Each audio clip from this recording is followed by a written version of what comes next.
نحمدہ ونصلی علی رسولہ الکریم، اما بعد فاعوذ باللہ من الشیطان الرجیم، بسم اللہ الرحمن الرحیم۔ قال اللہ تبارک و تعالی: یا ایہا الذین آمنوا اتقوا اللہ وکونوا مع الصادقین۔ وقال تعالی: هو الذی ارسل رسولہ بالہدی ودین الحق لیظہرہ علی الدین کلہ ولو کرہ المشرکون۔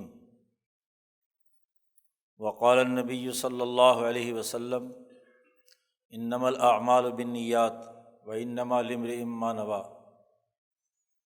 وقال النبی صلی اللہ علیہ وسلم: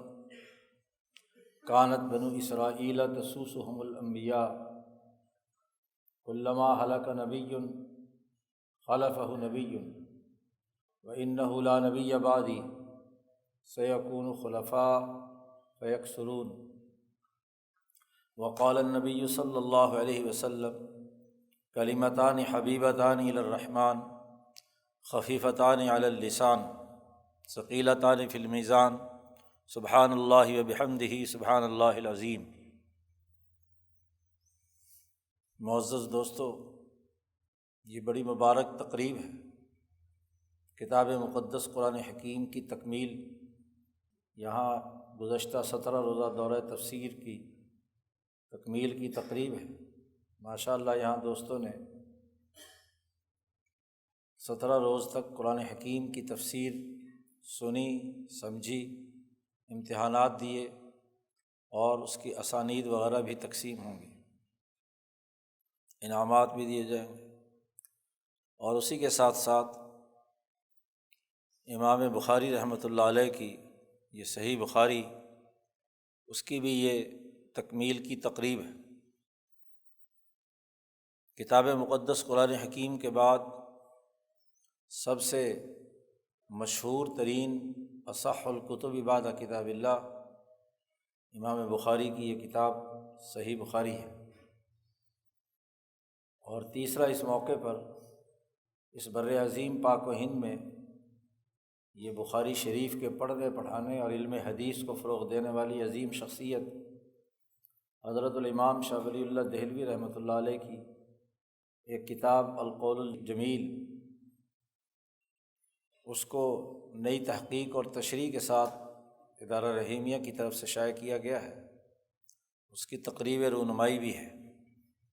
تو یہ تقریبات کا مجموعہ ہے۔ اس موقع پر بنیادی نظریہ سمجھنا ضروری ہے کہ کتاب مقدس قرآن حکیم کا نزول اور نبی اکرم صلی اللہ علیہ وسلم کی احادیث مبارکہ کے مقاصد اور وہ محدثین امام جن کے ذریعے سے ہمارے پاس یہ دونوں علوم آئے ہیں، بالخصوص اس خطے کے عظیم رہنما حضرت الامام شاہ ولی اللہ دہلوی، ان کے افکار و خیالات اور ان کے بنیادی تصورات کیا تھے۔ ماشاءاللہ اس سے پہلے آپ نے حضرت مفتی ڈاکٹر سعید الرحمن صاحب دامت برکاتہم العالیہ سے کتاب کی تقریب کے حوالے سے بنیادی گفتگو سمجھی، اور جو شاہ صاحب کے مقاصد و اہداف ہیں اس پر بات چیت ہوئی۔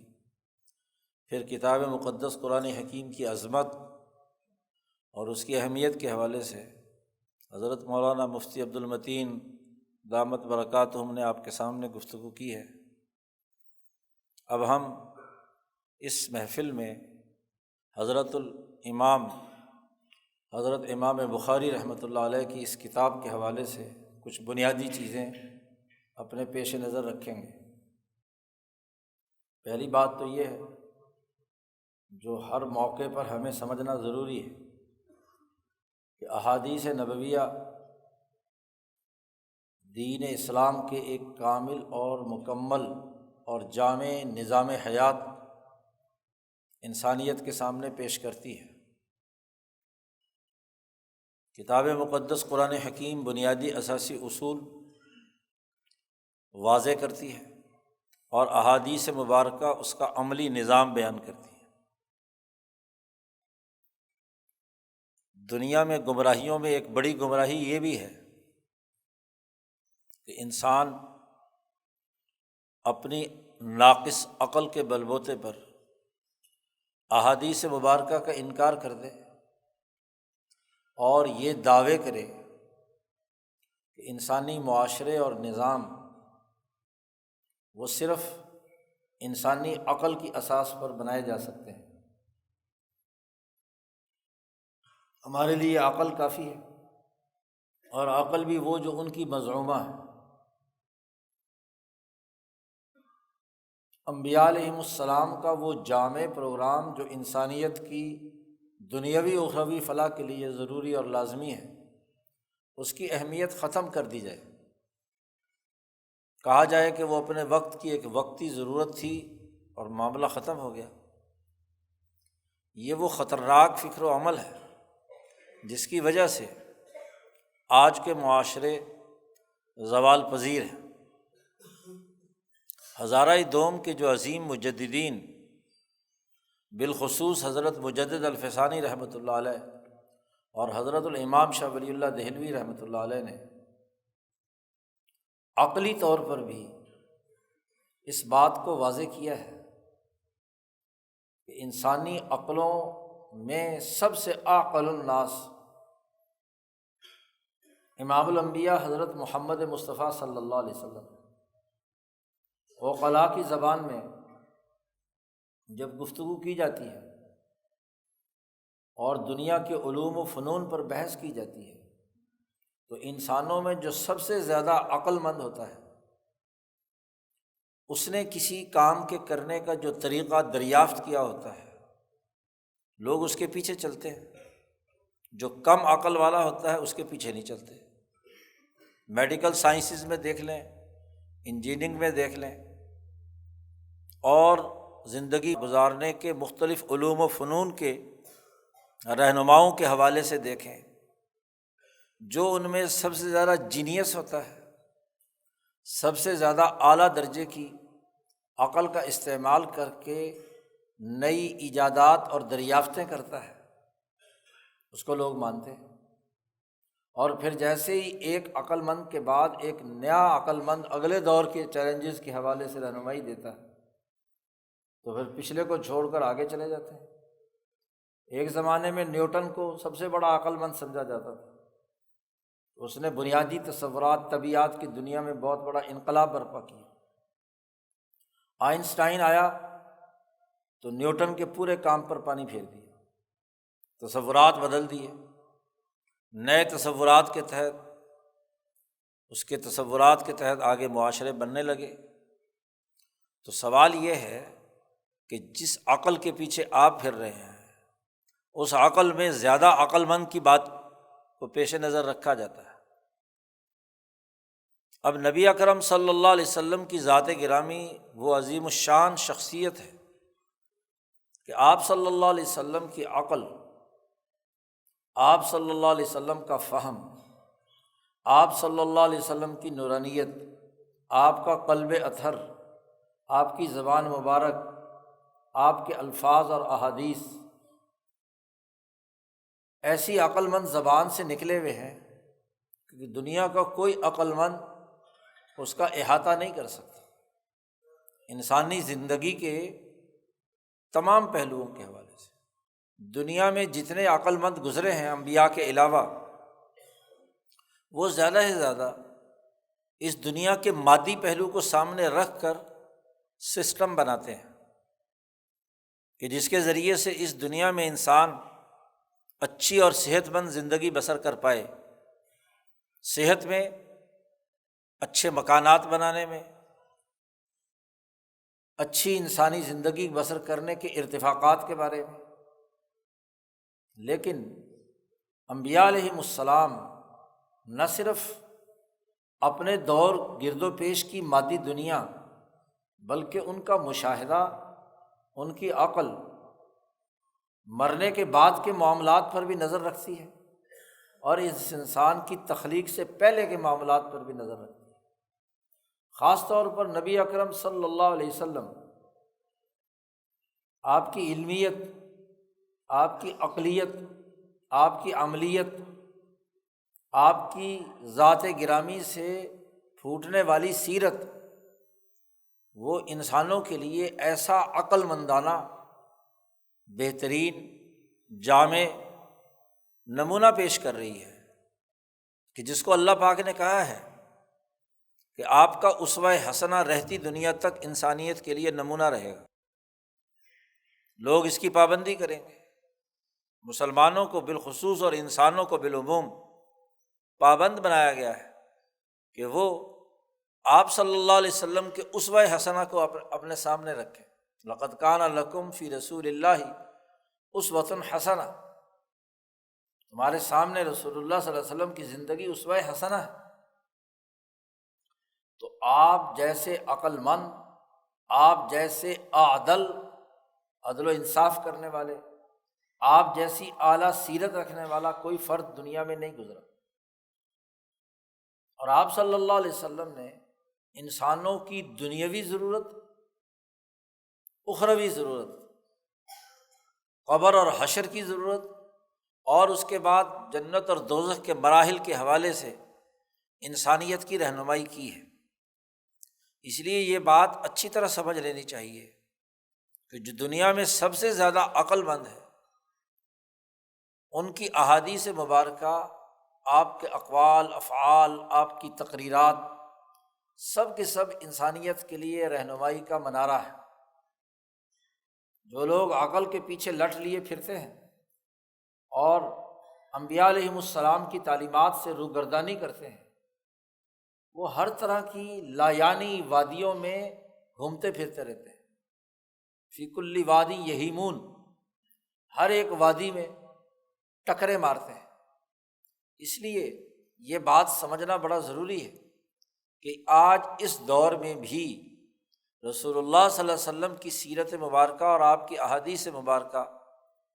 ہمارے لیے رہنمائی کا منارہ نور ہے۔ اس لیے ضروری ہے کہ احادیث مبارکہ پر نظر رکھی جائے۔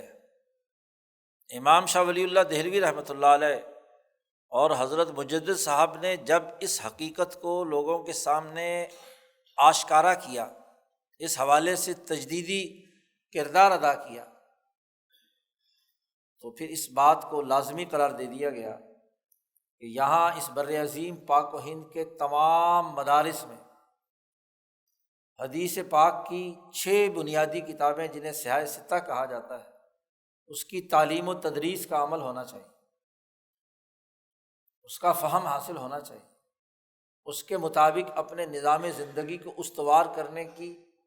کاوش کی جانی چاہیے۔ اس لیے اس بر عظیم پاک و ہند میں، خاص طور پر دوسرے ہزارے میں، قرآن حکیم کے بعد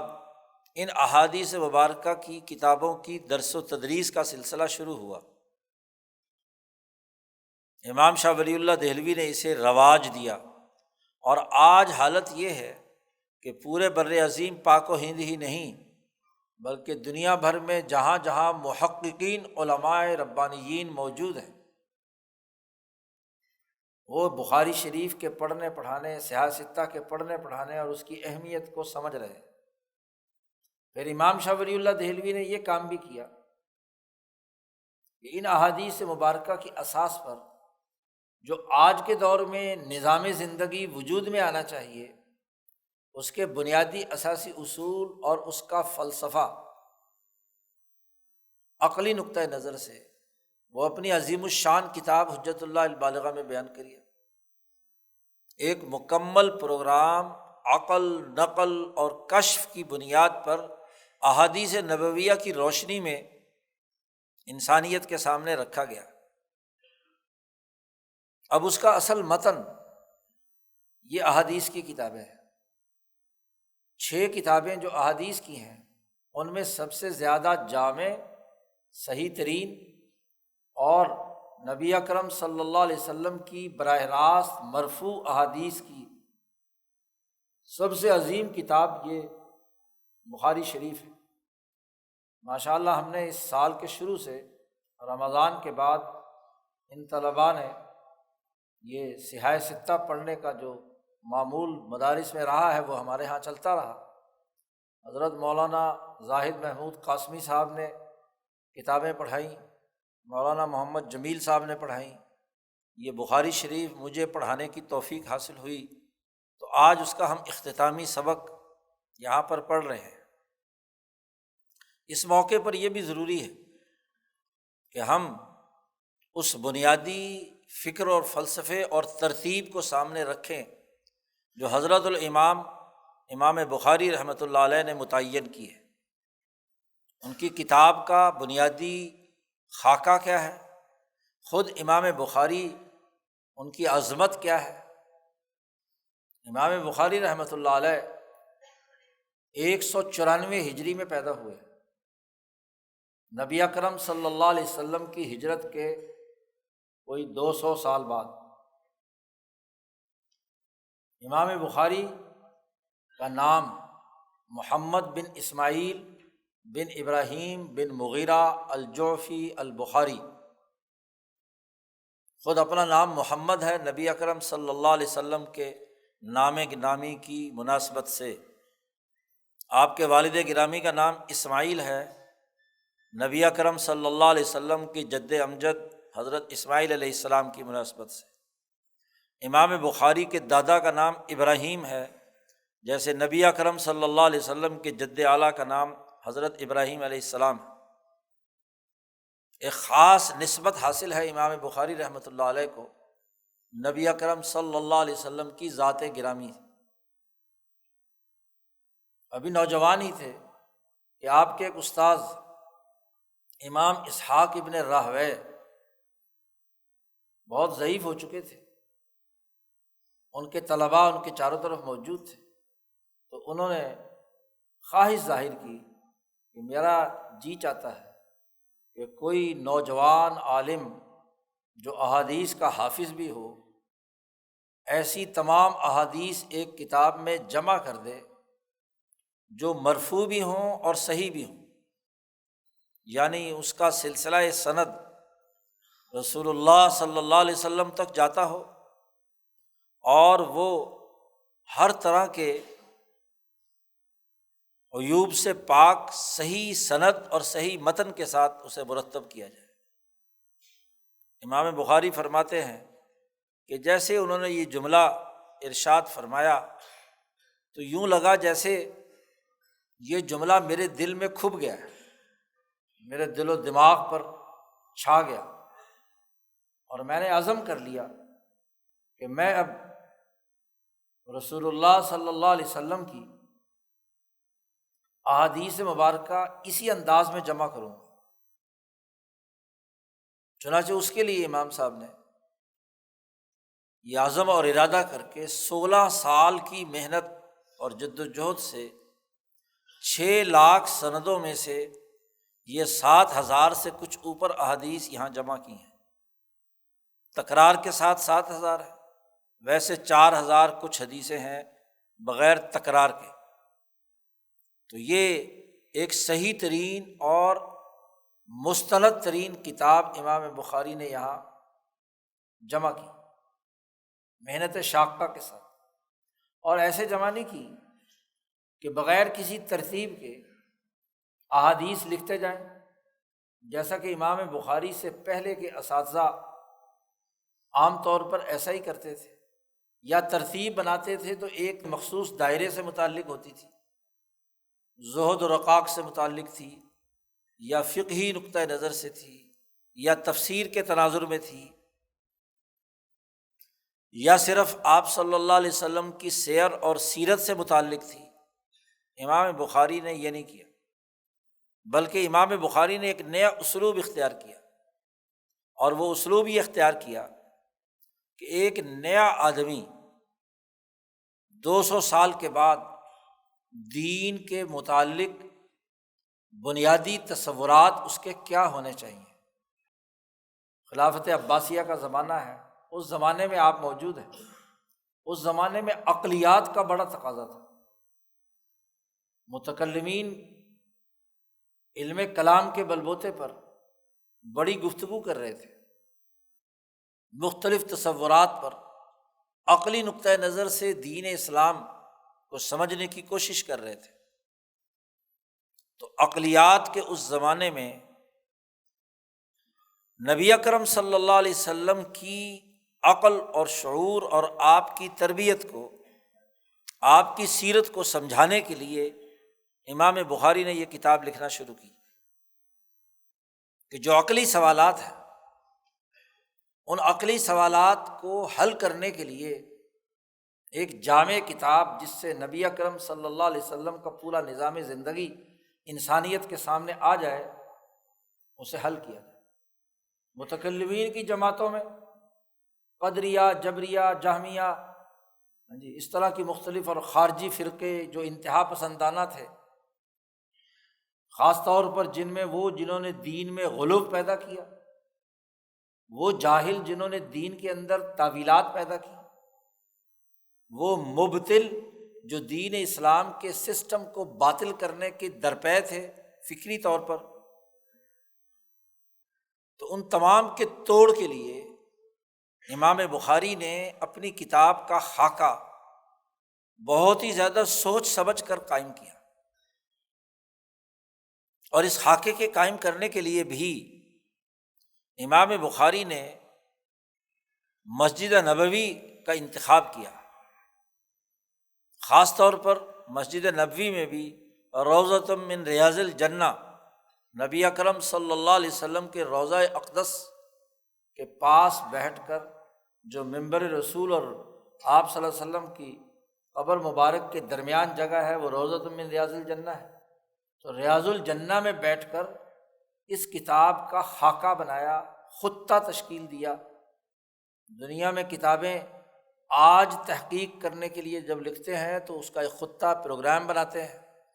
سناپسس بناتے ہیں، ترتیب قائم کرتے ہیں، اور جب وہ سناپسس منظور ہو جاتے ہیں اس کے مطابق M Phil P H D کے مقالات لکھے جاتے ہیں۔ تو امام بخاری نے ریاض الجنہ میں بیٹھ کر نبی اکرم صلی اللہ علیہ وسلم کی احادیث کو عقلی ترتیب کے ساتھ اور آپ صلی اللہ علیہ وسلم کے فرامین کو ایک فلسفۃ التشریع الاسلامی کے تناظر میں مرتب کرنے کے لیے کاوش کی۔ غسل فرماتے اور نبی اکرم صلی اللہ علیہ وسلم پر درود و سلام کثرت سے بھیجتے، آپ کی روح مبارک سے رابطہ پیدا کرتے، اللہ سے دعا مانگتے، اللہ کی طرف گڑ گڑا کر متوجہ ہوتے، اپنے نفس کے شر سے بچنے کی دعا مانگتے کہ میری نفسانیت یا میری عقلیت اس کے اندر داخل نہ ہو جائے، بلکہ جو نبی اکرم صلی اللہ علیہ وسلم کا مقصد تھا وہ مقصد مجھے واضح کرنے کی توفیق عطا فرمائے۔ اسی لیے محققین، اولیاء، علماء ربانیین وہ دعا جو خود نبی اکرم صلی اللہ علیہ وسلم نے مانگی کہ اللہم ارنا الحق حقا وارزقنا اتباعہ وارنا الباطل باطلا وارزقنا اجتنابہ، اے اللہ ہمیں حق دکھا دے اور حق کو حق کے طور پر سمجھنے اور اس کی اتباع کرنے کی توفیق عطا فرما، اور ہمیں باطل بھی سمجھا دے، دکھا دے، اور باطل سے بچنے کی بھی توفیق عطا فرما۔ باطل سمجھ بھی لے اور پھر بھی اس کی اتباع کرے تو سب سے بڑی گمراہی کی بات ہے، حق سمجھ بھی لے اور پھر بھی اس کی اتباع نہ کرے تو بڑی خرابی کی بات ہے۔ تو اپنے آپ کو اللہ کے سپرد کر کے رسول اللہ صلی اللہ علیہ وسلم اور اللہ کی طرف متوجہ ہو کر دعا مانگتے، اور پھر جو قلب میں القاء ہوتا کہ اس ترتیب سے کتاب لکھی جانی چاہیے، اس کے مطابق امام بخاری نے احادیث کی روشنی میں اس کتاب کی ترتیب قائم کی۔ کتاب بدء الوحی سے اس کا آغاز ہوا ہے کتاب کا، اور کتاب التوحید پر اس کتاب کا اختتام ہوا ہے۔ 97 کتابیں مرتب کی ہیں امام بخاری نے۔ کتاب کے عنوان سے جو عنوانات قائم کیے ہیں، سب سے پہلے وہ قائم کیے، اور پھر ہر کتاب کے ذیل میں ابواب لائے ہیں۔ اس کتاب سے متعلق جتنے بھی امور ممکنہ طور پر ہیں اور اس میں صحیح حدیث موجود ہے، رسول اللہ صلی اللہ علیہ وسلم کی رہنمائی موجود ہے، اس رہنمائی کی اساس پر جتنے بھی باب بنتے ہیں انہیں باب کو ایک ترتیب کے ساتھ لائے، ابواب قائم کیے۔ اور پھر اس کے بعد جب کتاب کا خطہ تیار ہو گیا تو پھر اس کے ذیل میں امام بخاری رحمۃ اللہ علیہ احادیث لائے، استدلال کیا کہ اس حدیث سے رسول اللہ صلی اللہ علیہ وسلم کیا پیغام دینا چاہتے ہیں، یہ انسانی زندگی کے کس شعبے سے متعلق ہے، اور اگر ایک حدیث مختلف ابواب یا مختلف باتیں فرمائی گئی ہیں تو جس جس باب سے متعلق اس حدیث میں کوئی گفتگو کی گئی ہے تو وہ حدیث دوبارہ لے آئے۔ مثلاً ایک حدیث میں اگر نماز کا بھی حکم ہے، زکوٰۃ کا بھی حکم ہے، روزے کا بھی حکم ہے، اس باب میں وہ حدیث پھر لائے، لیکن ایک شرط رکھی امام بخاری نے کہ جب بھی کوئی حدیث دوبارہ لاتے ہیں تو وہ ایک نئے استاد سے اور ایک نئی سند سے۔ علم حدیث میں جب سند نئی ہو جائے تو وہ حدیث الگ ہوتی ہے۔ یہ جن 6 لاکھ احادیث کا تذکرہ کیا جا رہا ہے اس سے مراد یہی ہے کہ تقریباً ہر ایک حدیث جو ایک نئے استاد سے یا نئے راوی سے یا نئے سند کے ساتھ ہے وہ ایک الگ حدیث ہے، چاہے وہ متن کے اعتبار سے ایک ہی حدیث کیوں نہ ہو، سند کے اعتبار سے اختلاف پیدا ہو گیا یا راوی مختلف ہو گئے، بہت زیادہ اساتذہ نے اسے بیان کیا ہے تو وہ مختلف، ہر ایک حدیث مختلف ہے۔ تو امام بخاری نے کتاب قائم کر کے پھر ابواب بنائے اور ابواب کے ذیل میں پھر احادیث لائے، اور جب بھی کسی باب کے ذیل میں حدیث لکھی، غسل کیا، اللہ کی طرف توجہ کی، گڑ گڑائے، اور پھر اس کا کام شروع کیا کہ مجھ سے کوئی غلطی اس میں سرزد نہ ہونے پائے۔ امام بخاری کا انتقال 256 ہجری میں ہوا ہے، آپ کی عمر مبارک کوئی 62 سال کے قریب ہے۔ تو اس پورے دورانیے میں آپ نے اس ترتیب کو قائم کرتے وقت 200 سالہ جو مسلمانوں کا غلبہ ہے، نبی اکرم صلی اللہ علیہ وسلم سے لے کر ہارون الرشید جس کا 193 میں انتقال ہوا ہے، امام بخاری 194 میں پیدا ہوئے ہیں، ہارون الرشید عباسی اس کا انتقال 193 میں ہوا، اور ہارون الرشید وہ آدمی ہے جس کے بارے میں وہ حدیث بیان کی جاتی ہے کہ آپ صلی اللہ علیہ وسلم نے فرمایا کہ یہ دین ہمیشہ عزت والا، طاقتور اور قوت والا اور غلبے والا رہے گا جب 12 خلفاء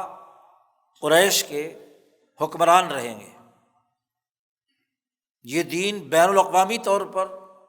تمام مشرق و مغرب اور تمام خطوں میں غالب ہو جائے گا۔ آپ صلی اللہ علیہ وسلم کی یہ پیشین گوئی کہ پوری دنیا کے چپے چپے پر خلیفہ مسلمان کی حکمرانی ہوگی، تو وہ ہارون رشید ہے۔ ہارون رشید نے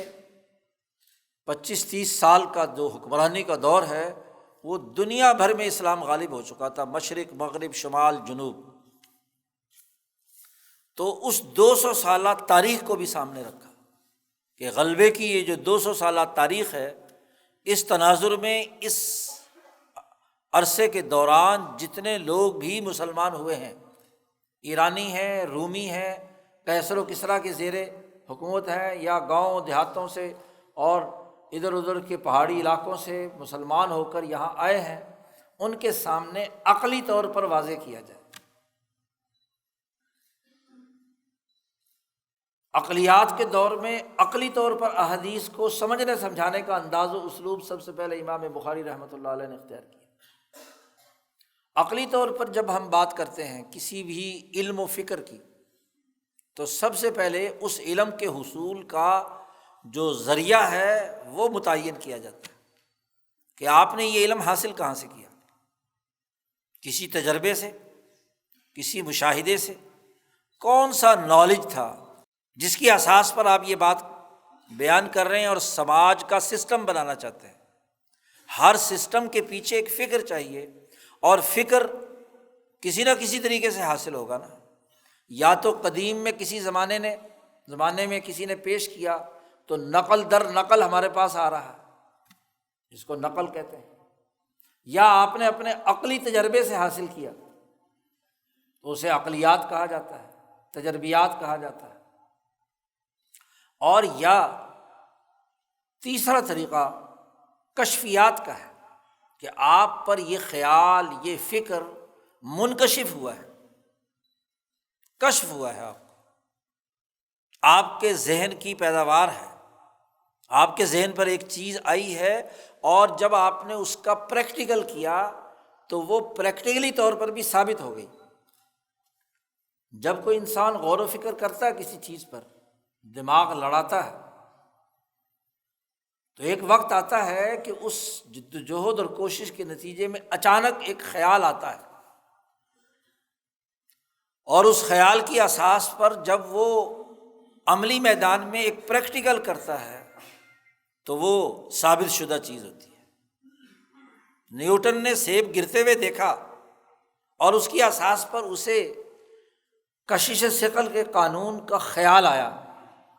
حالانکہ جس گھر میں اس نے سیب گرتے ہوئے دیکھا ساری عمر وہیں گزر گئی، پتہ نہیں سینکڑوں دفعہ سیب گرا ہوگا، لیکن جب وہ اس علم کی طرف متوجہ تھا، غور و فکر کر رہا تھا اس کائنات کے سسٹم کے تناظر میں، اور اس وقت تک جو کچھ زمین کا قطر دریافت ہو چکا تھا اس قطر کے مطابق وہ کیلکولیشن کر رہا تھا، وہ فٹ نہیں بیٹھ رہی تھی، اور اس کا علم نہیں اتر رہا تھا پورا، تو انہوں نے بکسے میں بند کی کتابیں اور غور و فکر میں مشغول رہا۔ انہی دنوں میں ایک نئے ماہر ارضیات نے زمین کا نیا قطر دریافت کر کے اخبارات میں شائع کیا کہ جو پہلا قطر بیان کیا جا رہا ہے اس کے مقابلے میں یہ زیادہ صحیح اور اتھینٹک ہے، کیلکولیشن یہ زیادہ بہتر ہے۔ تو اسے خیال آیا کہ بھائی اگر زمین کا یہ قطر ہے تو پھر تجربے کے طور پر کیا ہے یہ بات ثابت ہونی چاہیے۔ تو اس نے کہا میں نے جو تجربہ کیا تھا اس کو دوبارہ کھول کر دیکھتے ہیں، تو اسی میں غور و فکر کر رہا ہے کہ سیب گرتا ہے اور اس سے اس کا دماغ ادھر جاتا ہے، پھر اس نے دوبارہ کیلکولیشن کی تو وہ کیلکولیشن صحیح بیٹھی۔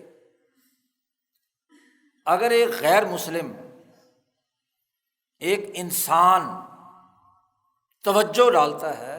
کسی بھی چیز پر اور اس کے دماغ میں وہ خیال آ کر تجرباتی طور پر ثابت ہو گیا جی، اور یہ انسانی کیا، یہ تو اللہ نے کہا ہے کہ اوحا ربک الی النحل، تیرا رب وحی کرتا ہے شہد کی مکھی پر۔ شہد کی مکھی پر بھی یہ منکشف ہوتا ہے کہ کہاں کہاں سے پھول چنے، کسی زہریلے پھول پر نہ بیٹھے جی، جو ذائقے دار ہو، انسانیت کے لیے مفید ہو، اسی پر وہ بیٹھتی ہے۔ یہ کشف ہے نا، اس کو اس کی سائنس نے بتایا ہے نا۔ تو انسان کی سائنس تو اس جانور یا شہد کی مکھی سے بہت زیادہ ہے۔ اچھا، کشف معتبر تب ہوتا ہے کہ جب وہ پریکٹیکلی طور پر ثابت ہو جائے، ورنہ کشفیات تو بہت سارے بزرگ اور اولیاء اللہ پر اپنے کشف بیان کرتے ہیں۔ کشف کا جو نتیجہ ہے وہ عملی طور پر بھی جس شعبے سے متعلق ہے وہاں وہ ثابت بھی ہو جائے۔ کسی ڈاکٹر کو تجربات اور مہارت سے کوئی خیال دل میں آیا، دماغ میں آیا، تو جب تک وہ میڈیکل سائنس کے بنیادی قاعدوں اور ضابطوں پر پورا نہیں اترے گا اس وقت تک وہ قانون نہیں بنے گا، ایک خیال ہوگا، ایک تصور ہوگا۔ آئنسٹائن نے 100 سال پہلے 1914-15 میں ایک تصور دیا تھا جی اس کائنات کے بارے میں، وہ تصور کا تصور یا کشف کا کشف ہی رہا، لیکن ابھی 4-5 سال پہلے فروری میں اس کا جو ایکسپیریمنٹ کیا گیا اور اس ایکسپیریمنٹ میں وہ قانون ثابت ہو گیا، تو جب تک ثابت نہیں ہوا وہ قانون نہیں بنا۔ تو اسی طرح بات یہ ہے کہ کشف علم کے حصول کا ایک اہم ترین ذریعہ ہے۔ امام شاہ ولی اللہ فرماتے ہیں کشف کی جو اعلیٰ ترین حتمی قانونی شکل ہے، ایسی شکل کہ جس کے اندر کسی قسم کا ابہام نہ ہو، وہ انبیاء علیہم السلام پر آتی ہے، اور خاص طور پر وحی الہی کتاب مقدس قرآن حکیم کی صورت میں، احادیث مبارکہ کی صورت میں۔ اب وہی ذریعہ علم ہے دین اسلام کا۔ نبی اکرم صلی اللہ علیہ وسلم نے جتنی باتیں ارشاد فرمائی ہیں وہ تمام کی تمام باتیں ان کا سورس علم کا، نالج کا جو صحیح وے ہے وہ کیا ہے؟ وہی ہے۔ اس لیے امام بخاری نے سب سے پہلے اس دین اسلام کے نظام کا جو علمی بنیادی تصور ہے اور اس کا جو راستہ ہے اسے متعین کیا۔ اس لیے کیف کان بدء الوحی، کہ وحی کی ابتدا کیسے ہوئی، وحی کیا ہے، وحی کی حقیقت کیا ہے، اس کے مقاصد و اہداف کیا ہیں، اس کے اثرات و نتائج کیا ہیں۔ اس کے لیے امام بخاری نے یہ باب قائم کیا۔ اس کا مطلب یہ ہے کہ یہ وحی انسانی عقل کی معراج ہے۔ امام شاہ ولی اللہ دہلوی فرماتے ہیں کہ جتنا بڑا عقل مند انسان ہوگا اتنا ہی اس پر کشف و کشوف، جینیس پر وہ خیالات اس کے دماغ پر آئیں گے، اس کے دل پر آئیں گے کہ جس کا تصور نہیں کیا جا سکتا۔ اور نبی اکرم صلی اللہ علیہ وسلم چونکہ دنیا کے سب سے عقل مند ترین انسان تھے، تو آپ صلی اللہ علیہ وسلم کی ذات گرامی پر علم کی سب سے اعلیٰ ترین قسم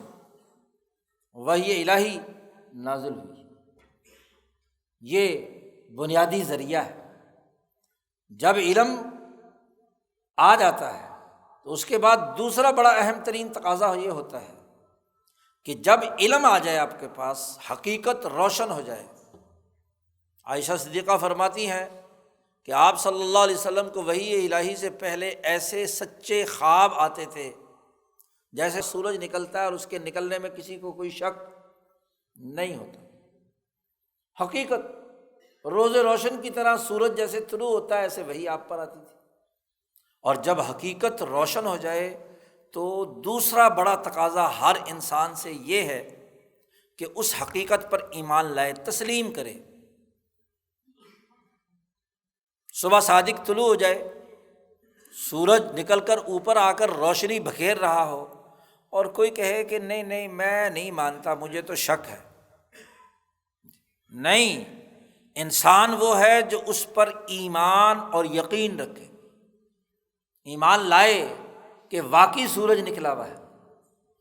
جب وحی الہی کے ذریعے سے ایک حقیقت منکشف ہو گئی تو دوسرا بڑا بنیادی تقاضا کیا ہے؟ ایمان۔ تو بخاری نے دوسرا باب قائم کیا ہے، کتاب قائم کیا، کتاب الایمان۔ اور ایمانیات سے متعلق جو کچھ رسول اللہ صلی اللہ علیہ وسلم نے فرمایا وہ بخاری نے جمع کر دیا۔ جب آپ کو کسی حقیقت کو تسلیم کر لینے کے بعد، ایمان و یقین پیدا کر لینے کے بعد،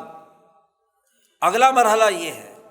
کہ اس حقیقت کے طلوع ہونے کے جو علمی اثرات ہیں یا علمی نتائج ہیں وہ کیا ہے۔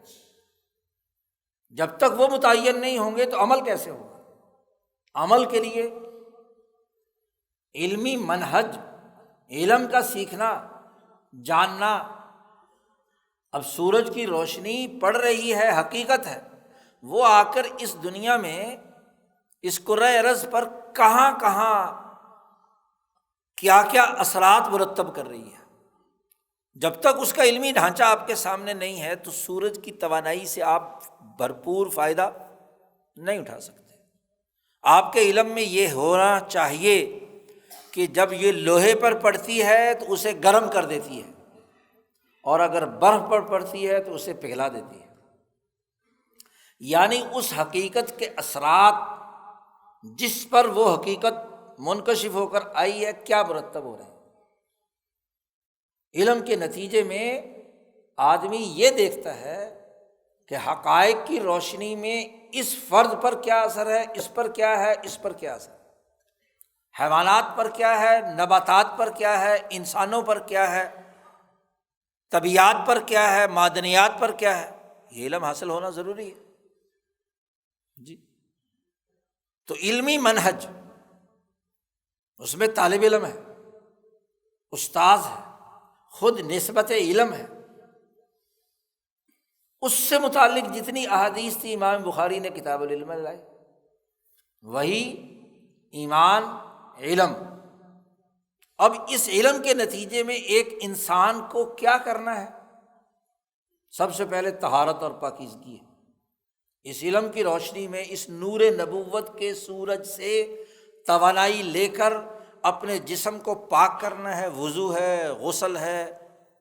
نجاستوں سے پاک ہونا ہے، اپنی روح کو پاک کرنا ہے۔ تو کتاب الوضو، کتاب الغسل، کتاب الصلاۃ، عبادت شروع ہو گئی۔ اخبات، سب سے پہلے وہ طاقتور ذات جس نے یہ توانائی اور یہ علم ہمارے لیے ہم پر منکشف کیا، تو اس کے سامنے سربسجود ہونا چاہیے۔ پہلے زمانے کے لوگ سورج کی توانائی کو دیکھ کر، سورج ہی کو خدا سمجھ کر اس کے سامنے سجدہ ریز ہوتے تھے۔ سورج طلوع ہوتا تھا تو وہ کھڑے اس کی عبادت کر رہے ہیں،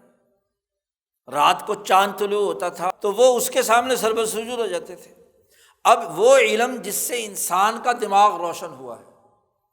انبیاء علیہم السلام کی تعلیمات سے، تو اب اس خدا کے سامنے سربسجود ہونا ضروری ہے۔ نماز، پھر کیا ہے؟ زکوٰۃ، مالی قربانی، پھر روزہ، پھر حج وغیرہ وغیرہ۔ وہ اعمال کی پوری ترتیب سے متعلق امام بخاری پہلے عبادات کا نظام لائے، پھر معاملات بیان کیے، پھر جو جماعت یہ علم لے کر آئی انبیاء اور صحابہ کی، ان کے مناقب لائے، پھر انہوں نے جو جو کام کیے دنیا میں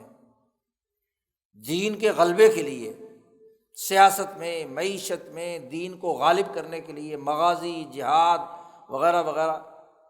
وہ ابواب بخاری لے کر آئے۔ سیاست کی اہمیت واضح کی۔ یہ جو ہم نے خطبے میں 3 حدیثیں تلاوت کی ہیں، سب سے پہلی حدیث انما الاعمال بالنیات، اور یہ سب سے آخری حدیث جو یہاں ہے، درمیان میں وہ حدیث جو بخاری کئی جگہ لائے ہیں کہ کانت بنو اسرائیل تسوسہم الانبیاء، انبیاء آ کر اپنی قوموں کی سیاست کرتے ہیں، اور جب بھی دنیا سے ایک نبی جاتے ہیں دوسرے نبی آ جاتے ہیں۔ حضور صلی اللہ علیہ وسلم نے فرمایا کہ میرے بعد کوئی نبی نہیں، میرے خلفاء یہ کام کریں گے۔ تو سیاست کا جو عملی ڈھانچہ ہے، اس کے طریقہ کار ہے، سیر ہے، مغازی ہے، غلبہ دین کے لیے نبی اکرم صلی اللہ علیہ وسلم نے قومی اور بین الاقوامی انقلاب برپا کرنے کے لیے کیا کردار ادا کیا، اس کی امام بخاری نے ابواب قائم کر کے اس کے ذیل میں احادیث لائے ہیں۔ اور جب کتاب مکمل ہو گئی تو اس پورے سفر کا اختتام، علم کا اختتام کتاب التوحید پر کیا، اور پھر اس پورے نظام کو بیان کرنے کے بعد امام بخاری نے اس آخری کتاب میں وہ عقلی گھوڑے دوڑانے والے فرقے گمراہ جو امام بخاری کے زمانے میں تھے، ذات باری تعالیٰ کے حوالے سے، نبی اکرم صلی اللہ علیہ وسلم کی ذات گرامی کے حوالے سے جو شکوک و شبہات تھے، ان کو دور کرنے کے لیے کتاب التوحید سے پہلے کتاب الاعتصام بالسنہ،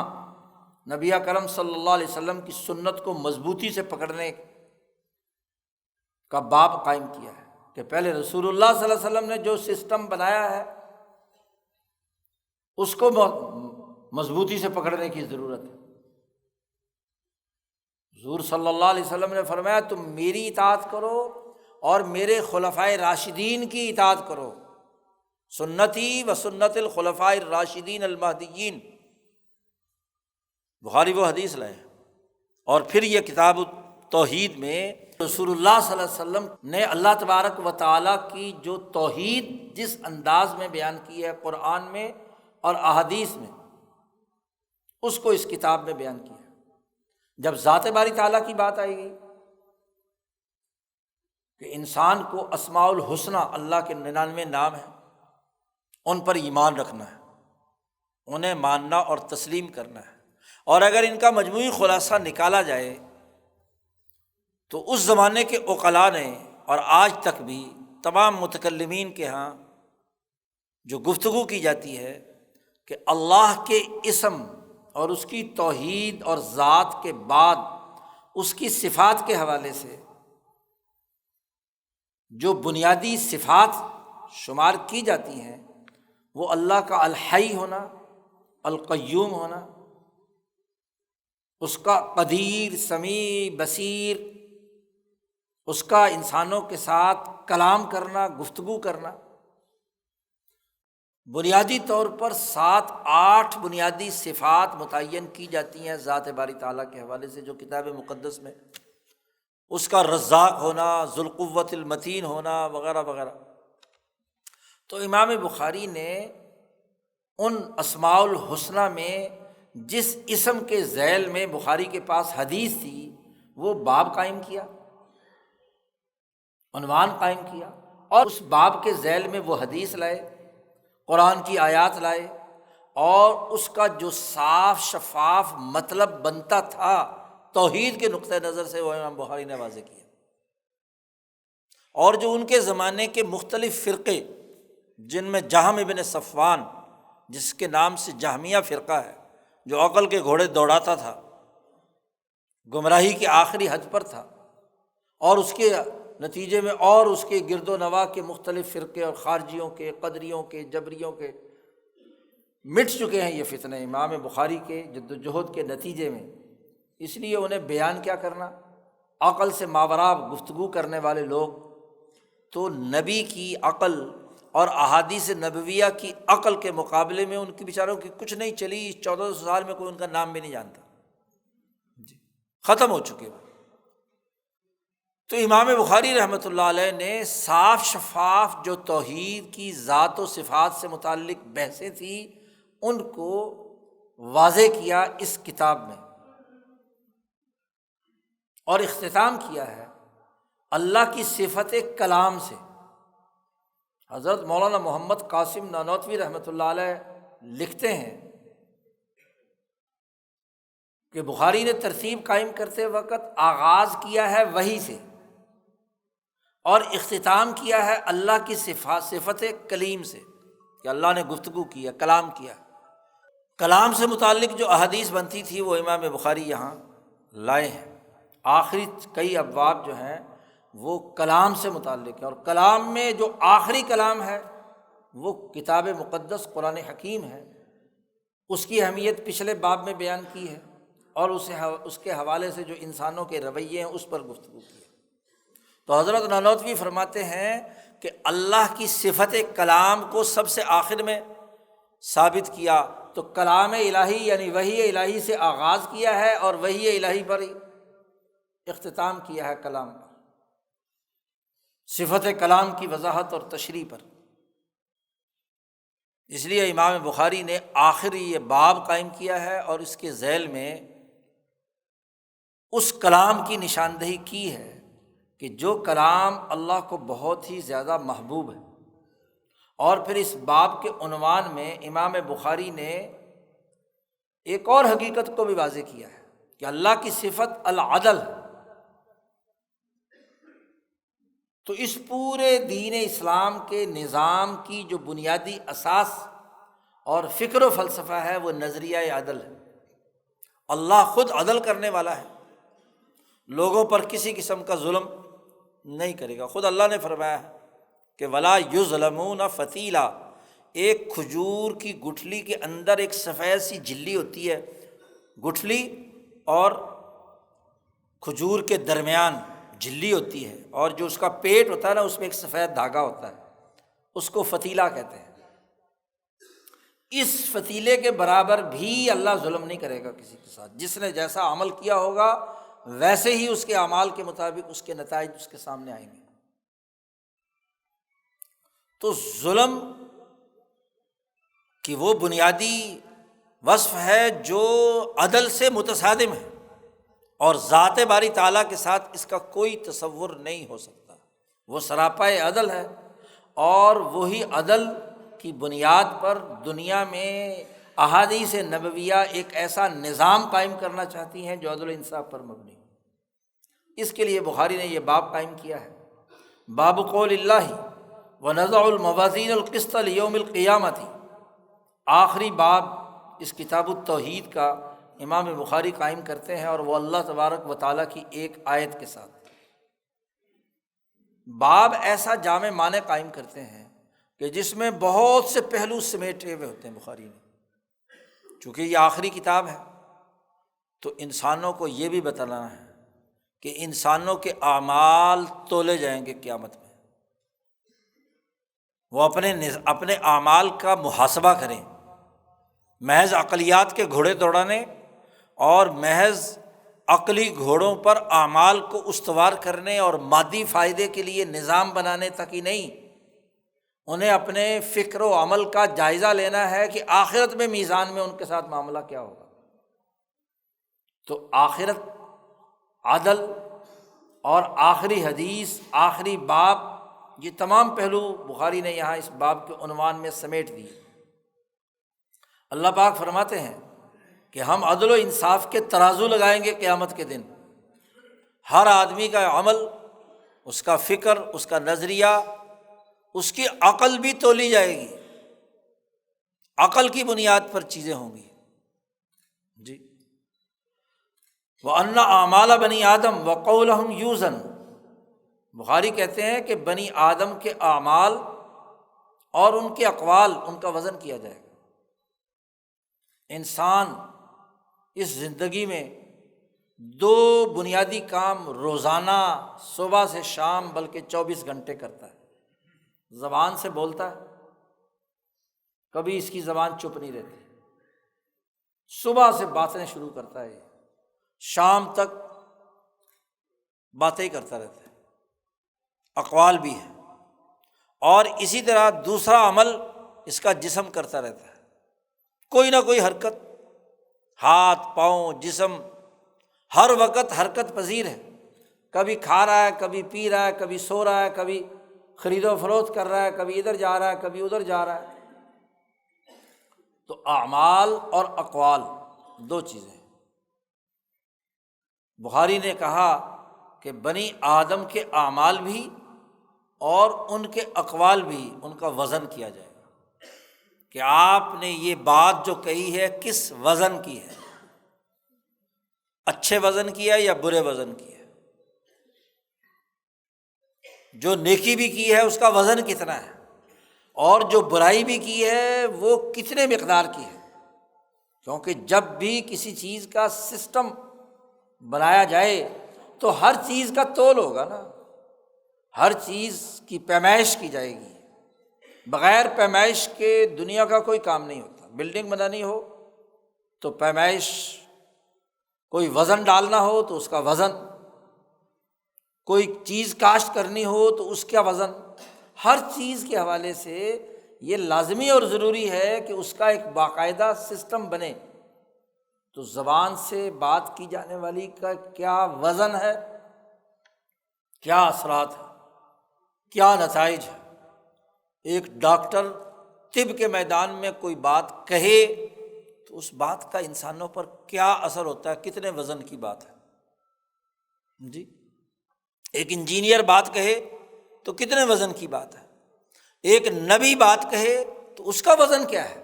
ایک ولی بات کرے، ایک مسلمان بات کرے، تو باتوں کا وزن بھی ہوتا ہے اور عمل کا بھی وزن ہوتا ہے۔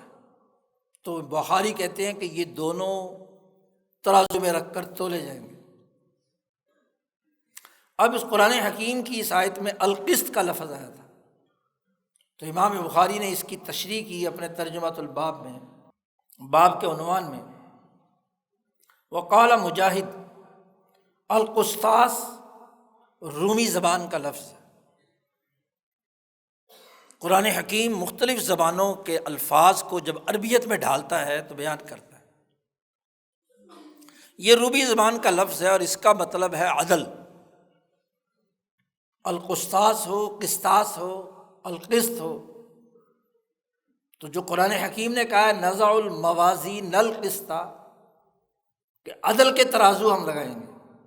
جو پورے پیمائش کریں گے۔ بخاری کہتے ہیں وَيُقَالُ القسط مصدر المقسط، یہ مصدر ہے القسط اور اس کا اسم فاعل المقسط آتا ہے، وَهُوَ العادل، اور مقسط کا مطلب ہے عدل و انصاف کرنے والا۔ ایک لفظ قاسط آتا ہے قرآن حکیم میں، اس کا مطلب ہے ظالم، الجائر۔ یہ بخاری کو وضاحت اس لیے کرنی پڑی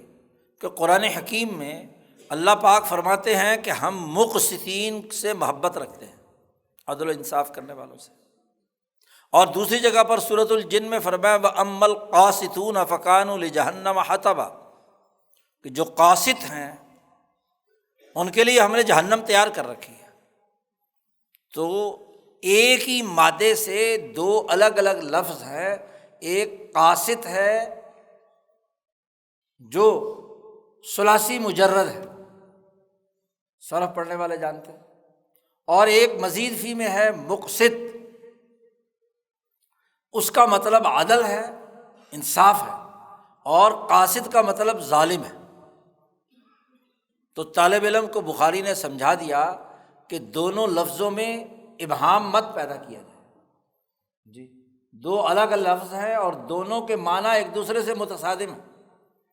تو اس مادے سے، قاسطہ کے مادے سے یہ دو لفظ جو ہیں الگ الگ نتائج دے رہے ہیں۔ یہاں القسط کی بحث ہے، یہ ایک علمی فائدہ امام بخاری نے دیا، اور پھر اس پر یہ آخری حدیث لائے ہیں۔ آخری حدیث لاتے وقت بھی امام بخاری نے اس بات کو پیش نظر رکھا ہے کہ جن جن اساتذہ سے بخاری نے یہ احادیث حاصل کی ہیں ان میں جو آخری استاذ جس سے امام بخاری نے حدیث لی ہے اس سے آخری حدیث لائے۔ بخاری نے یہ کیا تھا کہ اس کتاب کی جو پہلی حدیث لائے تھے وہ اس استاذ کی لائے تھے جس سے سب سے پہلے علم پڑھا تھا حدیث کا، تو اپنے پہلے شیخ سے حدیث لائے ہیں کتاب کے آغاز میں، اور کتاب کے اختتام پر اپنے آخری استاد اور شیخ سے حدیث لائے ہیں۔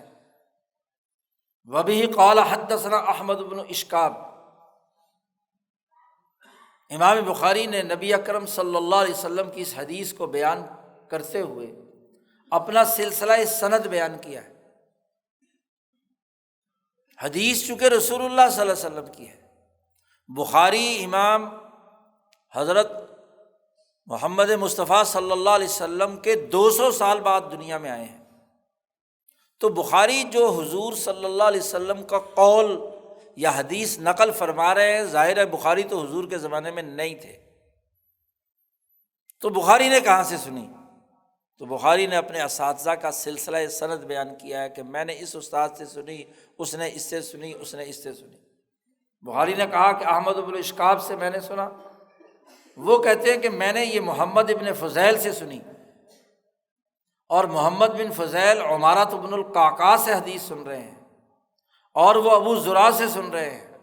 اور وہ حضرت ابو ہریرہ رضی اللہ تعالیٰ عنہ سے سن رہے ہیں۔ ابو ہریرہ صحابی رسول ہے،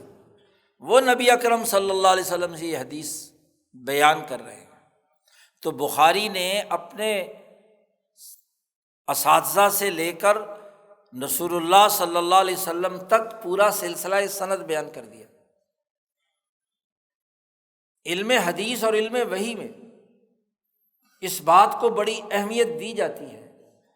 کہ جو بات رسول اللہ صلی اللہ علیہ وسلم کی طرف منسوب کر کے بیان کی جا رہی ہے کیا وہ بات صحیح اور درست ہے، اور یہ اس لیے بھی کہ رسول اللہ صلی اللہ علیہ وسلم نے بڑی سخت وعید بیان فرمائی ہے۔ آپ صلی اللہ علیہ وسلم نے فرمایا کہ جس نے جھوٹ بات میری طرف منسوب کی تو اس کو چاہیے کہ اپنا ٹھکانہ جہنم میں بنا لے، اس کا جنت سے کیا تعلق؟ وہ اگر جھوٹی بات نقل کر کے کہے کہ یہ رسول اللہ صلی اللہ علیہ وسلم نے فرمایا ہے تو وہ تو جھوٹی باتیں بیان کر رہا ہے، مجھ پر جھوٹا الزام لگا رہا ہے۔ آدمی کسی انسان کی طرف سے کوئی بات نقل کرے اور انسان نے نہ کہی ہو تو اس انسان کو غصہ آتا ہے کہ نہیں، کہ میں نے تو یہ بات نہ کی نہ کہی اور میری طرف سے یہ بات آگے نقل کی جا رہی ہے۔ اچھا عام آدمی ہو تو اس کی ذات کو تو غصہ آئے گا، بسا اوقات اس سے دوسرے لوگ فائدہ اٹھا لیتے ہیں، جھوٹ بات یا کوئی بے ضرر سی بات ہوتی ہے، ویسے ہی ہنسی مذاق کی ہوتی ہے، لیکن ایسی جھوٹی بات ایک ایسی شخصیت کی طرف کہ جنہوں نے انسانوں کا نظام زندگی استوار کیا ہے اور ان کا قول حجت سمجھا جاتا ہے، دلیل سمجھا جاتا ہے، سسٹم بنانے کے لیے ضروری ہے، اس شخصیت کی طرف ایک جھوٹی بات منسوب کی جائے تو گویا کہ پوری انسانیت کو گمراہی کے راستے پر ڈالنا ہے، تو اس گمراہی کے راستے کی وجہ سے عذاب نہیں آئے گا تو کیا آئے گا؟ اس لیے محدثین نے، محققین علماء ربانیین نے یہ حتمی کوشش کی ہے کہ بات صحیح اور مستند ہو، اور وہ مستند تبھی ہوگی کہ وہ سلسلہ سند بیان کیا جائے جس سلسلہ سند سے وہ حدیث ان تک پہنچی ہے۔ امام بخاری نے ایک بڑی کڑی شرط صحیح بخاری میں حدیث لانے کے لیے یہ بھی بیان کر دی کہ صرف کسی کی حدیث آگے بیان کرنا اس حوالے سے کہ وہ اس زمانے میں تھا اور ممکن ہے کہ ملاقات ہوئی ہو، ایسے نہیں۔ امام بخاری نے ایک بڑی بنیادی شرط لگائی ہے کہ لقاء بھی ہو، یعنی ان دونوں کی ملاقات کے بھی کوئی گواہ موجود ہوں، ان کی آپس میں کوئی ملاقات ایک زمانے میں ہونا کافی نہیں ہے، زمانے میں ہو، اور اس زمانے میں جہاں سفر بڑی دور دراز کے ہوتے تھے تو کوئی ضروری تو نہیں کہ اس سے جا کر ملاقات بھی ہوئی ہو، زمانہ بے شک پیدائش کا ایک ہو اور وہ آدمی دور دراز کے علاقے میں کہیں رہ رہا ہے، وہ اس کی حدیث بیان کر رہا ہے، ملاقات ہوئی نہیں، تو بخاری کہتا ہے کہ ایسے آدمی کی روایت میں نے قبول نہیں کرنی۔ انہوں نے لقاء کو شرط قرار دے دیا، ملاقات ضروری ہے راویوں کے درمیان، وہ حدیث صحیح شمار ہوگی، راوی بھی عادل ہوں، حافظ ہوں، دیانتدار ہوں اور صحیح بات بیان کر رہے ہوں، اور ان کی آپس میں ملاقات بھی ہوئی ہے، اس ملاقات کے ذیل میں چاہے تھوڑی دیر کے لیے ہوئی ہو، انہوں نے بیان کر دی ہو حدیث، انہوں نے یاد کر لی۔ لقاء ضروری تاکہ تسلسل برقرار رہے، تو امام بخاری تک اس حدیث کا تسلسل بخاری نے بیان کر دیا۔ یہ پوری کتاب میں امام بخاری نے یہ طریقہ کار اختیار کیا ہے۔ اسی سلسلہ سند کو پھر بعد کے تمام لوگوں نے اس کو اختیار کیا ہے۔ امام بخاری سے یہ کتاب پوری کی پوری تمام احادیث محمد بن یوسف الفربری جو ان کے بڑے شاگرد ہیں، انہوں نے آگے نقل کی ہے، روایت کی ہے، پڑھایا ہے۔ یوں تو ہزاروں شاگرد ہیں امام بخاری کے، لیکن جن کا زیادہ تر سلسلہ آگے چلا ہے وہ امام محمد بن یوسف الفربری ہے۔ ان کے واسطے سے، ان کے نسخے سے آگے کتاب بخاری چونکہ 16 سال میں لکھی گئی۔ اب ہوتا یہ تھا کہ شروع زمانے میں جب کتاب مکمل ہوئی تو جن شاگردوں کو پڑھائی انہوں نے وہ نقل کر لی۔ ایک مصنف کوئی بھی کتاب لکھتا ہے تو اس کے اندر غور و فکر کرتے کرتے مزید اضافے ہوتے چلے جاتے ہیں، جو بعد میں اضافے ہوئے وہ کسی دوسرے کے پاس آئے، کسی پہلے والوں کے پاس نہیں آئے، تو وہ جو آخری چونکہ شاگرد ہیں یہ محمد بن یوسف الفربری،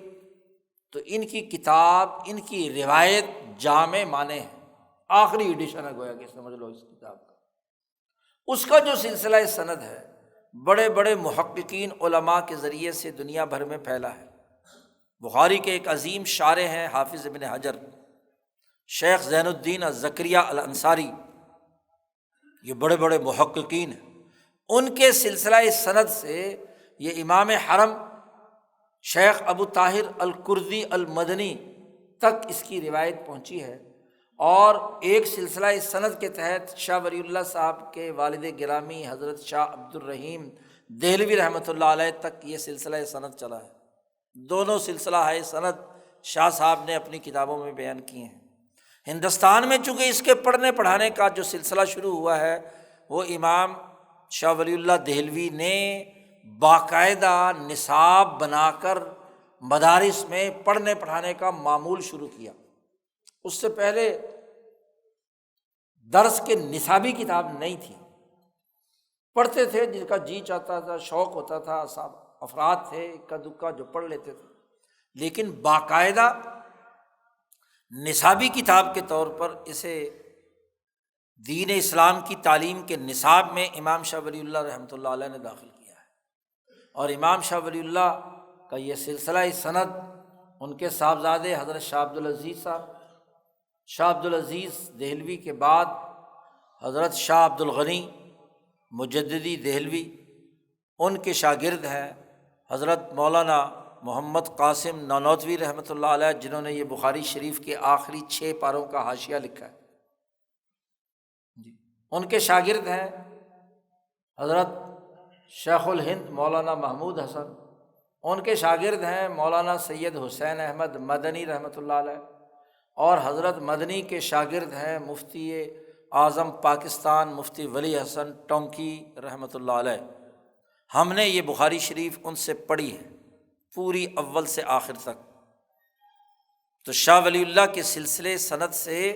ہمیں اس کتاب کی روایت کی اجازت ہے۔ اسی طرح ہمیں اجازت ہے حضرت اقدس مولانا شاہ سعید احمد رائے پوری رحمۃ اللہ علیہ سے، انہوں نے یہ بخاری شریف پڑھی ہے شیخ الحدیث مولانا محمد زکریہ کاندلوی رحمۃ اللہ علیہ سے، اور انہوں نے یہ پڑھی ہے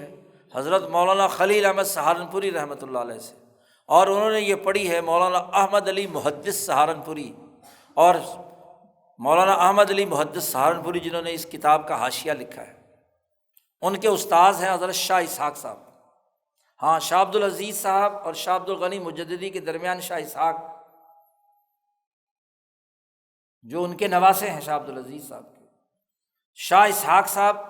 شاہ عبدالعزیز صاحب سے پڑھتے ہیں، شاہ عبدالعزیز صاحب شاہ ولی اللہ صاحب سے پڑھتے ہیں۔ دوسرا یہ سلسلہ ہے۔ ہمیں اس کی اجازت ہے مولانا غلام مصطفیٰ قاسمی سے، جنہوں نے حضرت مولانا سید حسین احمد مدنی رحمۃ اللہ علیہ سے یہ کتاب پڑھی ہے۔ تو کئی اسانید کے ساتھ اس کتاب کی پڑھنے پڑھانے کا تسلسل اوپر سے نیچے تک، اور اس تسلسل میں بالخصوص امام شاہ ولی اللہ دہلوی اور ان کی جو تشریحات ہیں جو انہوں نے اس کتاب کے سلسلے میں بیان کی ہیں، وہ اجازت بھی اسی سلسلہ سند کے ساتھ ہمارے پاس ہے۔ تو اسی سند کے ساتھ جب طالب علم پڑھتا ہے یہاں تو وَبِهِ قَالَ حَدَّثَنَا، یعنی اسی سلسلہ سند کے ساتھ جو ہمارے استاد سے لے کر بخاری تک، اس پر بخاری نے یہ روایت کی ہے اس سلسلہ سند کے ساتھ کہ حضرت ابو ہریرہ رضی اللہ تعالیٰ عنہ روایت کرتے ہیں کہ نبی اکرم صلی اللہ علیہ وسلم نے فرمایا، کلمتان حبیبتان الی الرحمن،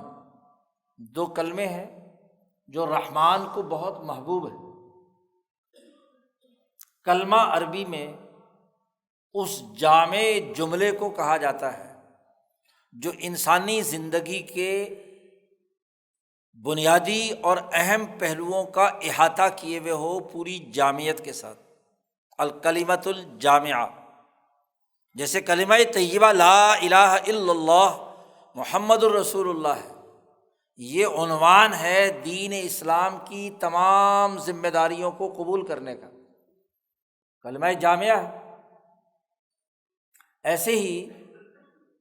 نبی اکرم صلی اللہ علیہ وسلم نے فرمایا کہ اوتیت بجوامع الکلم، کہ مجھے کلمات جامعات عطا کیے گئے ہیں، یعنی میں جب گفتگو کرتا ہوں تو بڑے جامع نپے تلے جملے استعمال کرتا ہوں۔ امام انقلاب مولانا عبید اللہ سندھی فرماتے ہیں کہ کلمہ جامعہ وہ ہے کہ جس میں دین اسلام کے نظام کے تمام بنیادی امور، ارتفاقات 4، اخلاق 4، شعائر 4 اور کمالات 4، جو فلسفۃ التشریع اسلامی کی جان ہے، 16 چیزیں، وہ اس کلمہ جامعہ سے اخذ کیے جا سکتے ہوں، وہ کلمہ جامعہ۔ تو یہ 2 کلمے ہیں، 2 جملے ہیں، یہ الرحمن کو بڑے محبوب ہے۔ پیچھے بخاری حدیث لائے تھے کہ رحمان کی صفت ہی کی اساس پر کائنات کا نظام اللہ تعالیٰ چلا رہے ہیں۔ وسعت رحمتی کل شیء، ہر چیز پر میری رحمت غالب ہے جی۔ تو رحمان ایک ایسا وصف ہے، محققین کہتے ہیں اللہ کی ذات و صفات میں سے کہ جو اس دنیا کا نظام چلا رہا ہے، اور اللہ کا اسم الرحیم، وہ آخرت میں جتنے بھی انسانوں کے ساتھ معاملے ہوں گے وہاں اللہ کی صفت الرحیم کا اظہار ہوگا۔ تو دنیا میں رحمان کو جو کلمے محبوب ہیں وہ یہ ہے۔ محبت کا مطلب یہ ہوتا ہے، دو چیزوں کے درمیان محبت کا مطلب یہ ہوتا ہے کہ ایک دوسرے کی طرف کشش ہوتی ہے، کھچاؤ پیدا ہوتا ہے۔ محبت کا جذبہ وجدانی طور پر محسوس ہوتا ہے، لفظی طور پر بیان نہیں کیا جا سکتا۔ تو جب یہ کلمے انسان ادا کرتا ہے تو اس کے نتیجے میں انسان کی روح کھنچ کر ذات باری تعالیٰ کے ساتھ، رحمان کے ساتھ وابستہ ہوتی ہے۔ تو دو کلمے ہیں جو حبیبتان الی الرحمن، اللہ کی طرف کھنچے چلے جاتے ہیں۔ اور جب کسی کی زبان سے قول کے طور پر یہ کلمے ادا ہوتے ہیں تو اس کا دل بھی کھنچتا ہے، اس کی دماغ بھی، اس کا وجود بھی، اس کا جسم بھی۔ کلمتان حبیبتان الی الرحمن، حضور صلی اللہ علیہ وسلم نے فرمایا کہ وہ دو کلمے ایسے ہیں، خفیفتان علی اللسان، زبان پر بہت ہلکے ہیں، پڑھنے میں کسی قسم کی دقت پریشانی نہیں ہوتی، بہت ہی آسان ہے، ان کا کوئی وزن نہیں ہے۔ یہاں جب آدمی زبان سے ادا کرے، مشکل باتیں ادا کرنا تو مشکل ہوتا ہے، یا مشکل الفاظ، لیکن آسان ہو ان کا زبان سے ادائیگی میں کسی قسم کا بوجھ انسان پر نہیں ہوتا۔ تو زبان پر بڑے ہلکے ہیں، لیکن ثقیلتان فی المیزان، قیامت کے دن جو ترازو ہوگی، یا آج دنیا میں جو تمہارے نامہ اعمال لکھ کر ایک میزانیہ تیار کر رہے ہیں یہ منکر نکیر، یہاں جو میزان تیار ہو رہی ہے اس میزان کے اندر بھاری ہے۔ یہ جو اس فرشتوں نے جو ہمارے کندھوں پر بیٹھے ہیں، انہوں نے جو میزان ہاتھ میں پکڑی ہوئی ہے، نامہ اعمال لکھ رہے ہیں، تو جیسے ہی یہ جملہ آپ زبان سے نکالتے ہیں تو اس کی ترازو میں بہت بھاری بنتے ہیں۔ تو ثقیلتان فی المیزان، اور وہ دو جملے کون سے ہیں؟ سبحان اللہ و بحمدہ سبحان اللہ العظیم۔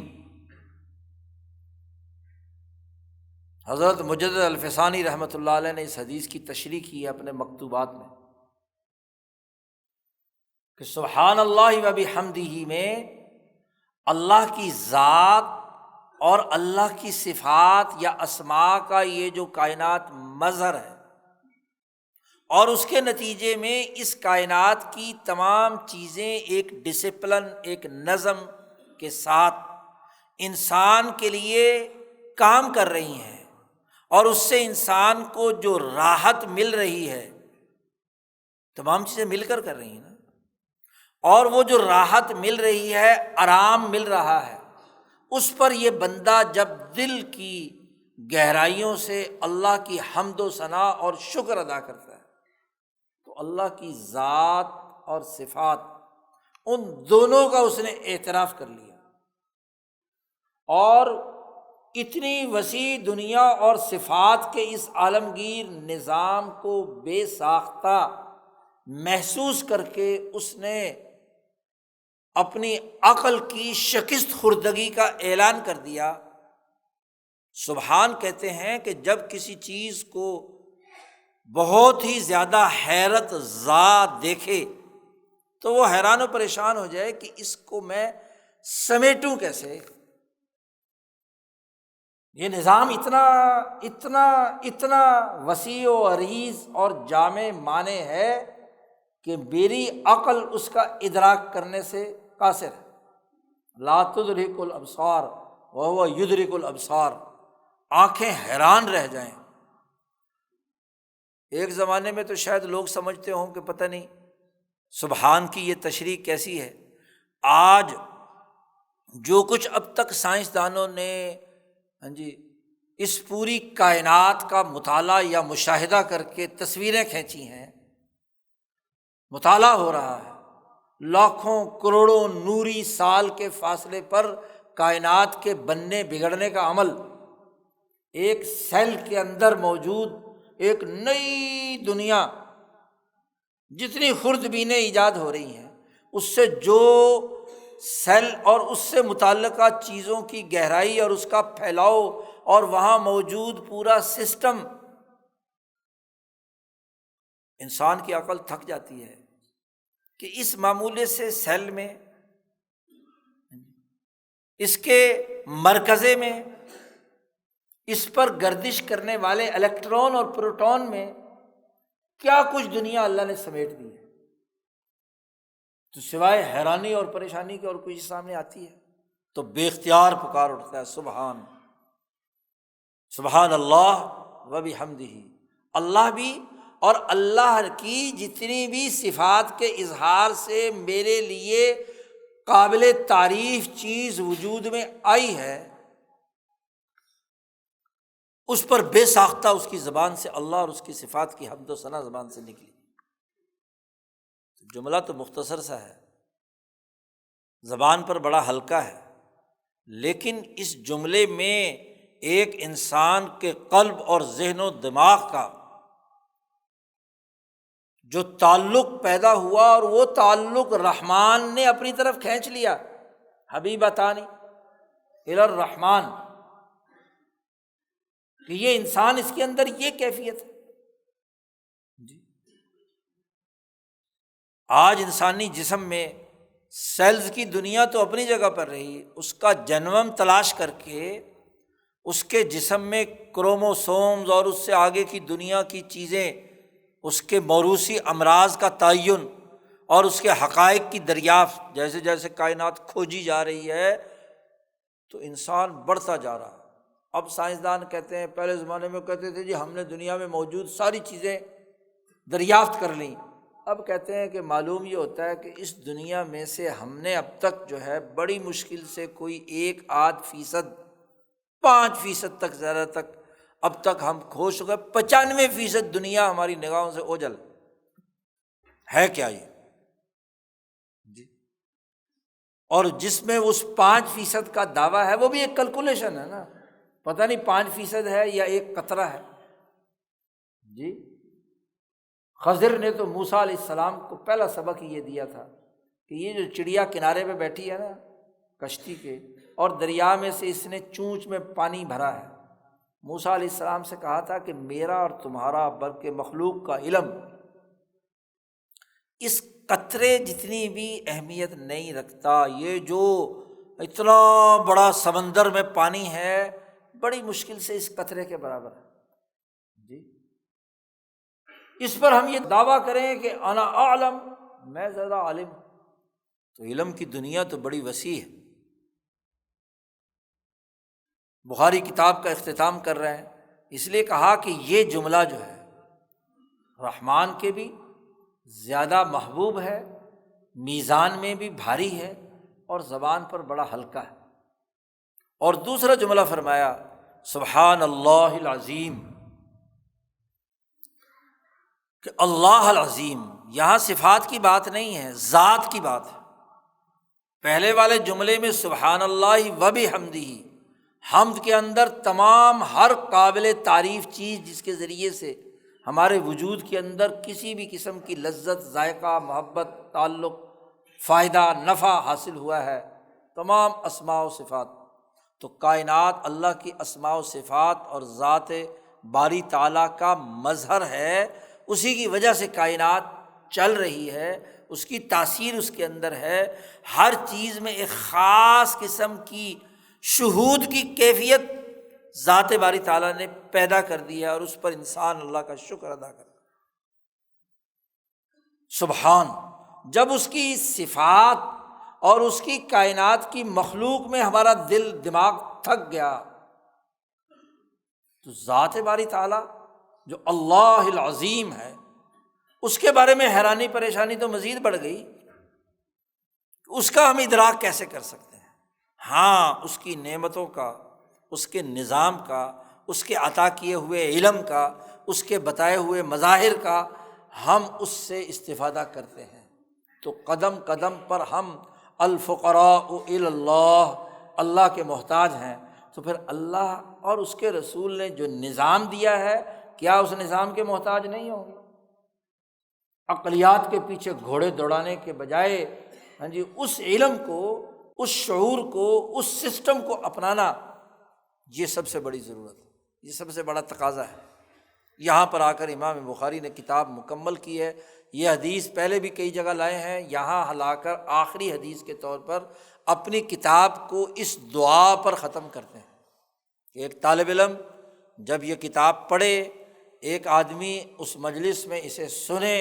تو اپنی زندگی میں اس کو ایسا معمول بنائے اور اپنے قلب کو اللہ کی طرف اتنا متوجہ کرے کہ بے اختیار اس کی زبان سے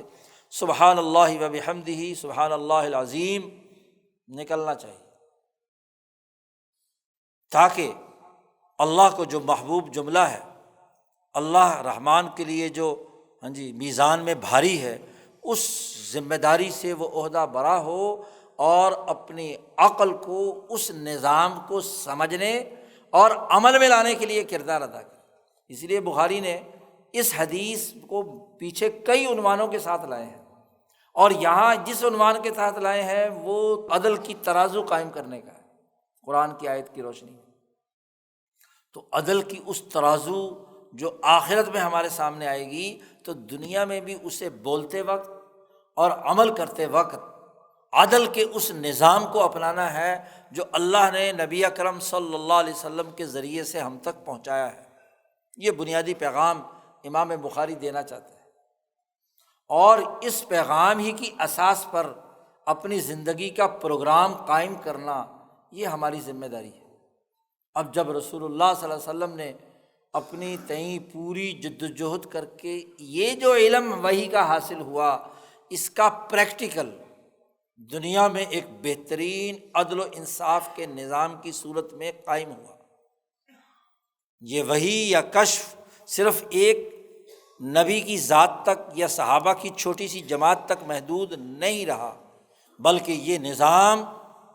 پوری دنیا میں پھیل کر لیظہرہ علی الدین کلہ کا مصداق بن گیا۔ اب ہر دور کے انسان کے لیے ضروری ہے کہ محض مادی عقل کے گھوڑے دوڑانے کے بجائے عقل نبوی سے استفادہ کر کے اپنے دور کا عادلانہ نظام قائم کرنا، سیاست، معیشت، سماج، عبادات، اعمال، اس میں توازن پیدا کرنا، انتہا پسندی سے بچنا، گروہیت سے بچنا، فرقہ واریت سے بچنا، عدم تشدد کو اختیار کرنا، اور دین اسلام کے غلبے کے نظریے سے کام کرنا، یہ بنیادی ذمہ داری ہے۔ ایک تو یہ ہمارے سامنے بات آ گئی کہ حدیث مبارکہ کا بنیادی نظام اہمیت رکھتا ہے، اس نظام کے سیکھنے سکھانے کی جدوجہد اور کوشش ہے۔ امام شاہ ولی اللہ دہلوی جنہوں نے اس کتاب کو درس میں نصابی کتاب بنایا، اس سے ان کا مقصد اس پورے نظام فکر و عمل کو واضح کرنا تھا، اور اس کے لیے امام صاحب نے علم اسرار الدین کے نام سے ایک عنوان قائم کر کے اس کا پورا نظام اپنی کتابوں میں بیان کر دیا۔ حجت اللہ کی دو قسم ہیں، پہلی قسم میں اصول کلیہ اور دوسری قسم میں احادیث کی روشنی میں مکمل نظام۔ کتاب الایمان سے شروع کر کے نبی اکرم صلی اللہ علیہ وسلم کی سیرت تک کے ابواب میں پورا نظام بیان کیا کہ سیاست میں، معیشت میں، عبادات میں، باقی امور میں، یہ فکر ولی اللہ کہلاتا ہے۔ اس فکر ولی اللہ کو پڑھنا، پڑھانا، سمجھنا، سمجھانا اور اس کی اساس پر اپنا نظام قائم کرنا، یہ اس جماعت کی خصوصیت ہے۔ اب جب اس کی اساس پر کام ہوگا تو انگریز سامراج کے تسلط کے بعد اس بر عظیم پاک و ہند میں جو نظام قائم کیا گیا، وہ نبی اکرم صلی اللہ علیہ وسلم کے قائم کردہ نظام کے علی الرغم غلامی، بدحالی تباہی اور محض عقلی گھوڑے دوڑانے کی بنیاد پر تھی۔ جتنے بھی مادی نظام ہے حیات ہے، سرمایہ دارانہ نظام ہو، سوشلزم ہو، یا یہاں کوئی اور فرقہ وارانہ تشدد اور انتہا پسندی کی بنیاد پر ہو، ان گمراہ فرقوں کی اساس پر ہو جن کا رد امام بخاری نے اس باب میں کیا ہے، وہ یا جاہل ہیں یا مبتل ہیں یا وہ غالی ہیں، غلو اختیار کرنے والے، انتہا پسند۔ ان کے تصورات سے ہٹ کر وہ متوازن اور معتدل نظام جو فکر ولی اللہ کی صورت میں ہمارے پاس موجود ہے، اس کا شعور حاصل کرنا، اس کے اساس پر اپنی عملی زندگی کو منظم کرنا، اس کے غلبے اور پھیلاؤ کے لیے کام کرنا،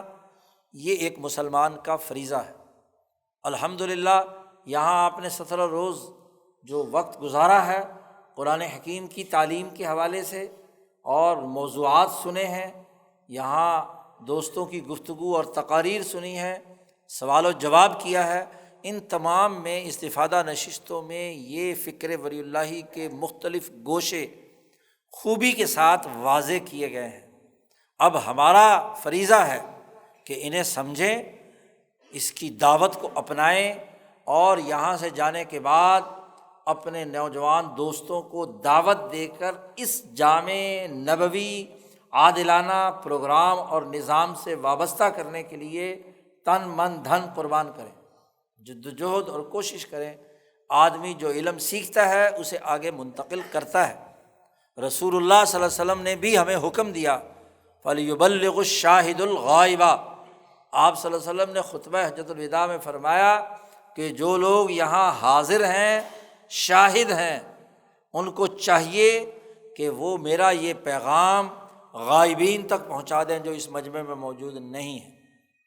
تو یہی بنیادی آخری بات ہے کہ ہم نے جو کچھ پڑھا، سمجھا، سیکھا، اس کو منتقل کرنا، اور خاص طور پر یہ علماء کرام جنہوں نے 4-5 سال میں یہ درس نظامی کا کورس مکمل کیا ہے اور احادیث مبارکہ پڑھی ہیں، قرآن حکیم کا فہم حاصل کیا ہے، تو اب ان کی ذمہ داری تو آپ سے کہیں گنا زیادہ ہو گئی۔ آپ نے تو 15 دن گزارے ہیں، انہوں نے 4 سال گزارے، کتنی بڑی ذمہ داری ہوگی۔ تو یہ ذمہ داری ہم سب پر ہے کہ ہم دین اسلام کے اس نظام کے غلبے کی جدوجہد میں اپنے تئیں ہر ممکن جدوجہد اور کوشش کریں، اس کے لیے جو قربانی دینی پڑے ہر طرح کی قربانی دیں، اور اس کے نتائج کے حصول کے لیے مکمل طور پر نظم و ضبط اور ڈسپلن کے ساتھ کردار ادا کریں۔ یقیناً دنیا اور آخرت کی کامیابی اسی میں ہے۔ اللہ تعالیٰ مجھے اور آپ تمام کو عمل کرنے کی توفیق عطا فرمائے۔ وآخر دعوانا ان الحمد للہ رب العالمین۔